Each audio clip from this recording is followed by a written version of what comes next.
किसने सोचा था कि एक दिन की बारिश इतना कुछ कर जाएगी। सामान्य दिन ही तो था। सुबह रोज की तरह सूरज निकला। शहर के लोगों ने हमेशा की तरह अपने कामकाज शुरू किए। बड़े लोग ऑफिस गए, बच्चे स्कूल। पर दोपहर के पहले ही बादल घिरने शुरू हो गए और यहीं से एक सामान्य दिन खास बनने लगा। बादल बादल, घने काले बादल। शाम होते होते इतना तेज पानी बरसा कि मत पूछो। जो जहाँ था वहीं थम गया। यह तो अच्छा रहा कि बारिश शुरू होने से पहले ही स्कूल में छुट्टी हो चुकी थी और बच्चे अपने अपने घर पहुंच चुके थे। बड़े लोगों ने भी बादलों की शक्ल देखकर घर पहुंचने में भलाई समझी थी। शाम से मूसलाधार पानी बरसने की शुरुआत हुई। झर झर झर ओले गिरने लगे, तड़ तड़ तड़। बीच में बारिश ने धीमे तेज सुर बदले जरूर, पर मुख्य राग वही रहा। मेघ राग, झमझमाझम, टपर टपर टप टपर टपर।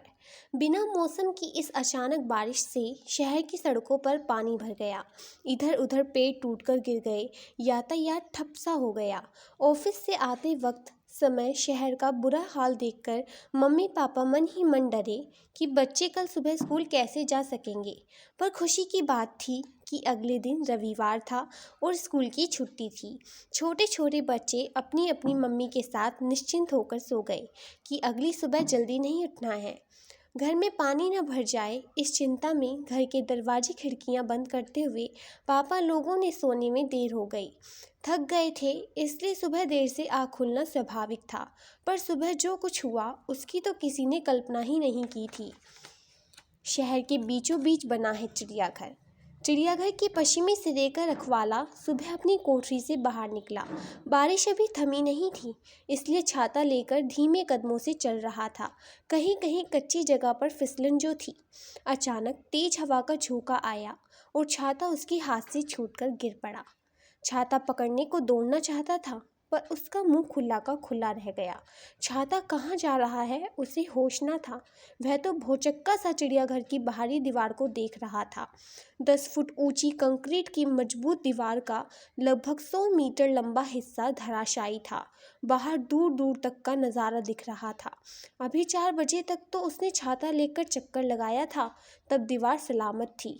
फिर झपकी आई तो वह कोठरी में बैठे बैठे ही सो गया। नींद में एक आवाज़ सुनी जरूर थी, पर दीवार गिर जाएगी वह सोच भी नहीं सकता था।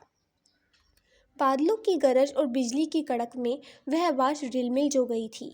वह तो कहो कि रात और मूसलाधार बारिश की वजह से चारों तरफ सन्नाटा था, इसलिए किसी का ध्यान नहीं गया। वरना चिड़ियाघर और सड़क तो मिलकर एक हो चुके थे।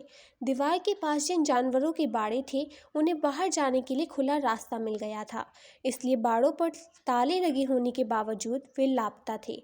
कुछ जानवरों का कहीं अता पता न था। रखवाला चिल्लाता हुआ मैनेजर की कमरे की तरफ दौड़ा। अलर्ट करने वाला अलार्म बज उठा। इधर उधर फोन खटखटाए गए। ड्यूटी पर मौजूद गार्ड चौकन्ने हो गए। सबके कलेजे धड़क उठे थे। चिड़ियाघर में कहीं कहीं घुटनों घुटनों तक पानी भर जाने की वजह से सभी बेबस थे। मदद के इंतजार में सबकी आंखें बिछी हुई थीं। इसके सिवा किसी के हाथ में और था भी क्या। और बारिश वह अभी भी जारी थी, पर अब तक काफ़ी धीमी हो चुकी थी। जब सावधान करने वाला अलार्म बजा, उस समय रखवाला रोहन चीतों को खाना खिला रहा था। चीतों के बाड़े के दरवाजे पर लगी लोहे की छोटी जाली खोलकर उसने मीट से भरी प्लेट अंदर खिसकाई। इस बाड़े में पूरा चीता परिवार रहता था। मम्मी पापा और 2 छोटे बच्चे। बच्चों का जन्म 2 महीने पहले हुआ था। रखवाला रोहन उन्हें जिंजर और बटर कहकर पुकारता था। मीट की प्लेट अंदर घुसाने के बाद रोहन इधर उधर देखने लगा। वह जानना चाहता था कि अलार्म क्यों बजा।